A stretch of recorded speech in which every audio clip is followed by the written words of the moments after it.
DHS related एक update आलेला आहे की सार्वजनिक आरोग्य विभागाची अजून एक प्रतीक्षा यादी लागलेली आहे 7 तारखेची. काही विभागाची प्रोसेस बंद झालेली आहे. त्यांनी लिस्टमध्ये सांगितलं होतं की लास्ट लिस्ट म्हणून सांगितलं होतं त्यांनी, पण काही विभागाच्या आणखीन चालू आहेत, काही लागले आहेत. आता याच्यामध्ये आपण जर साईटवर चेक केलं तर याच्यावर 7 तारखेची तुम्हाला एकच ते रिक्रुटमेंटची ॲड दिसेल. त्याच्यानंतर बाकी सर्व 6 तारखेच्या ॲड आहेत. हे ग्रुप डी CS अहिल्यानगर, त्याच्यानंतर लिस्ट 7 ग्रुप डी CS अहिल्यानगरचीच आहे. त्याच्यानंतर फार्मसी ऑफिसरची एक लागलेली आहे DHS ठाणेची 6 तारखेला. त्याच्यानंतर list number 4 post of group D बुलढाणाची लागलेली आहे. त्याच्यानंतर various post under NHM and 15 financial हे ठाणे, पब्लिश डेट 6/2 एक लागलेली. त्याच्यानंतर ग्रुप डी CS रत्नागिरी, त्यानंतर ग्रुप डी CS सातारा हे 5 तारखेची लागलेले आहे. तर याच्यामध्ये कुठं आहे 7 तारखेच्या लिस्टचं नाही आहे, त्यांनी आणखीन लिस्ट पब्लिश केलेली नाही आहे साईटवर. आता इथून पुढे मोस्टली तसंच होतं की ते साईटवर लिस्ट टाकत नाहीत मोस्टली, शेवटी किंवा लेट पण टाकतील. त्यांनी अजून 7 तारखेची लिस्ट टाकली नाही आहे. तर ही आहे अकोलाची लिस्ट बघा 7 तारखेची, ही 7/2/2025, पण ते काही साईटवर त्यांनी टाकलेली नाही अजून. तर मे बी पुढे टाकली तर बघू आपण, किंवा शेवटी ते टाकत पण नाही. चला, तर विषय गट क सरळ सेवा समुपदेशनाकरिता हे काउन्सिलिंगसाठीच आहे. पण आता याच्यामध्ये त्यांनी कसं केलं आहे की माजी सैनिकाऐवजी पदनाम अधिपरिचारिका म्हणजे एक्स सर्व्हिसमॅनच्या जागेवर अगेन्स्टमध्ये. आता हे संदर्भ तर आपण याच्या आधी पण बघत आलेलं आहे, तेवाले संदर्भ आहेत. तर आयुक्ताचं पत्र, TCS कंपनीची लिस्ट, प्रसिद्ध जाहिरात हे वेगळ्या याच्यावर लिहिलेले आहे त्यांनी. त्याच्यानंतर इथं बघा 6वं पॉईंट, दिनांक 7/2/2025 रोजी शासनाचे संकेतस्थळावर प्रसिद्ध प्रतीक्षा यादी माजी सैनिकाऐवजी. ह्याच्यामध्ये ह्यांनी लिहिलं आहे की 7 तारखेला संकेतस्थळावर प्रसिद्ध केली शासनाच्या यादी असं लिहिलं आहे त्यांनी, पण तुम्ही बघू शकता इथं कुठेच नाही आहे 7 तारखेचे. याच्यामध्ये हे तर 6 तारखेचे आहेत, इथून खालच्या 6/5, 7 तारखेचा एकच ती ॲड आहे फक्त, कुठेच लिस्ट नाही आहे साईटवर अजून. तर ठीक आहे, त्यांनी अजून टाकली नाही, पण त्यांनी लेटरमध्ये सेफर साईड त्यांचं काम करून टाकली, त्यांनी लिहिले म्हणून. साईटवर तर नाही आहे ती. पण याच्यामध्ये ज्यांचं सिलेक्शन झाले त्यांच्यासाठी बघा आता उपरोक्त विषयान्वये याच्यामध्ये तेच आहे की आता ही प्रत्येक लेटरमध्ये जो कॉमन फॉर्मॅट असतो तो वालाच 30 ते 7 एक्झाम झाली 12 तारखेला, त्याची लिस्ट वगैरे ते सर्व पहिलेवालाच हे आहे कॉमन फॅक्टर. त्याच्यानंतर पत्राद्वारे ते रिक्त जागा ठेवायच्या नाहीत, भरण्यास सांगितल्या, सेम तेवालाच फॉर्मॅट. गुणानुक्रमे पात्र ठरणाऱ्या उमेदवारांची निवड सूची तयार करून प्रसिद्ध करण्यात यावी अशी सूचना त्यांना उपलब्ध झाल्या होत्या.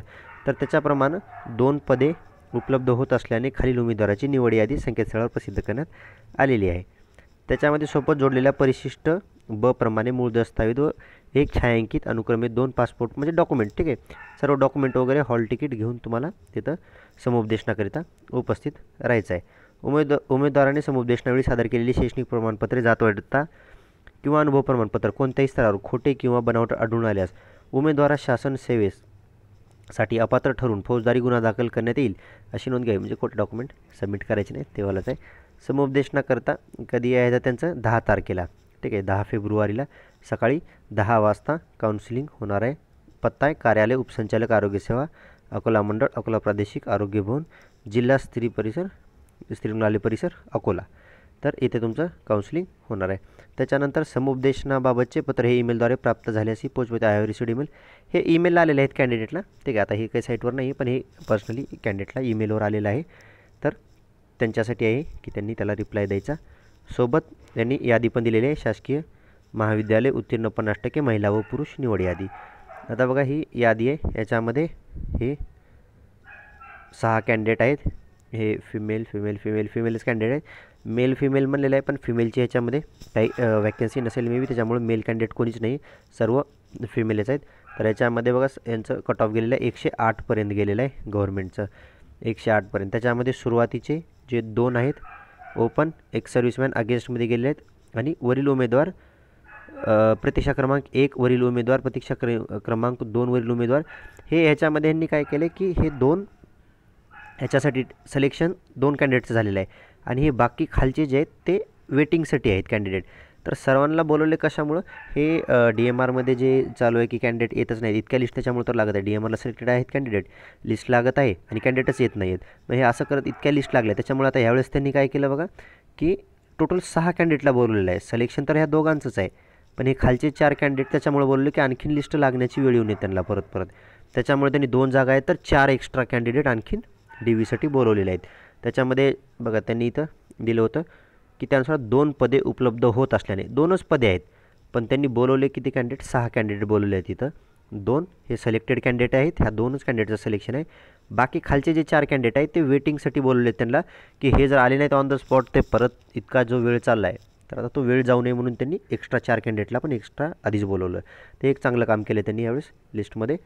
ठीक आहे, हे बाकी डिव्हिजननी पण केलं. एक जरी लिस्ट लावली अशी कदाच एक्स्ट्रा कॅन्डिडेट बोलून जर अशी एक जरी लिस्ट लावली ना तर सर्व डिव्हिजनचं सॉल्व्ह होऊन जाईल एका लिस्टमध्येच सर्व.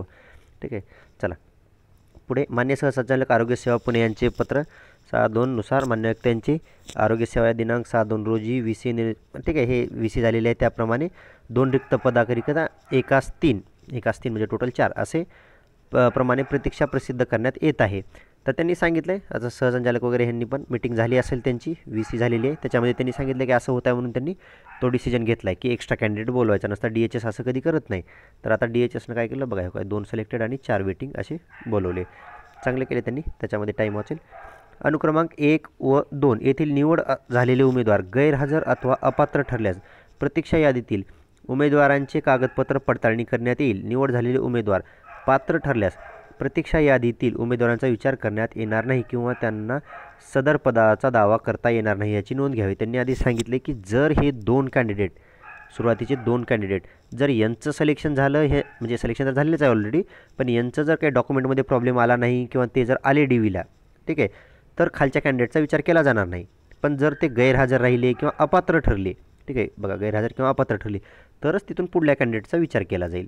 ओके, त्याच्यामध्ये कसं होणार की हा जर कॅन्डिडेट आहे 1 नंबरचा, हा रिजेक्ट झाला तर हा पुढला एक कॅन्डिडेट घेणार ते असं. चला, त्यांनी सोबत यादी पण दिलेली आहे काय काय न्यायचं तुम्हाला.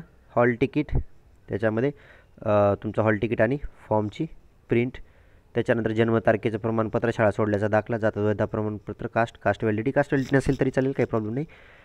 नॉन क्रिमिनल जर तुमचं याच्यातून सिलेक्शन असेल कॅटेगरीमधून तर नॉन क्रिमिनल. आता हे सर्व कॅन्डिडेट अगेन्स्ट ओपनच्या सिलेक्ट झालेले आहेत, त्याच्यामुळं नॉन क्रिमिनलची काही गरज नाही, ओपनची जागा आहे ती काही गरज नाही. त्याच्यानंतर आदिवास प्रमाणपत्र, GNM BSc शैक्षणिक अर्हता तुमचे एज्युकेशनचे, त्याच्यानंतर एक्सपिरियन्स कंपल्सरी नाही त्याच्यामुळे ते नाही तर चालेल, रजिस्ट्रेशन लागेल. MSc पण कंपल्सरी नाही, तुम्ही नंतर पण देऊ शकता नसेल तर. ठीक आहे, आता समांतर आरक्षण नाही आहे त्याच्यामुळं समांतर आरक्षणाचं सर्टिफिकेट लागणार नाही, कोणी समांतर आरक्षणामध्ये नाही आहे सध्या. त्याच्यानंतर लहान कुटुंबाचे प्रमाणपत्र हे सर्वांना द्यायचे. पत्त्यावर राहत असलेला पुरावा, आधार कार्ड चालेल.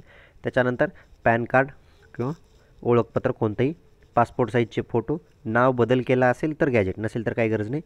बायोमेट्रिक पडताळणी झाली याचा काही प्रॉब्लेम नाही, तिथेही तुम्ही करू शकत, ते गेल्यास ते करतील तुमचं बायोमेट्रिक व्हेरिफिकेशन. त्याच्यानंतर GNM BSc शासकीय संस्थेतून झाले आहे का, हे चुकून फॉर्म कुणी गव्हर्नमेंटचा प्रायव्हेटमध्ये भरलेला आहे त्याच्यामुळे. ठीक आहे, वरील प्रमाणे अनुक्रमे सर्व मूळ कागदपत्र एक छायांकित प्रत सोबत आणणार, म्हणजे एक ओरिजिनल डॉक्युमेंटचा सेट आणि एक झेरॉक्सचा सेट तुम्हाला लागेल. ओके, तर हे अकोलाची लागलेली आहे. आता टोटल लिस्ट मी भरपूर वेळ सांगितलेली आहे, टोटल किती लागलेले आहेत कोणत्या कोणत्या विभागाच्या प्रत्येक व्हिडिओमध्ये मी सांगितलेलं आहे. तर आता मी नंतर एकदा कट ऑफवाला व्हिडिओ बनेल, त्याच्यात मी सगळं सांगेन डिटेलमध्ये. तर याच्या व्यतिरिक्त काही डाऊट असेल तर डिस्क्रिप्शनमध्ये ग्रुपची लिंक आहे, तिथं जॉईन होऊन विचारू शकतो.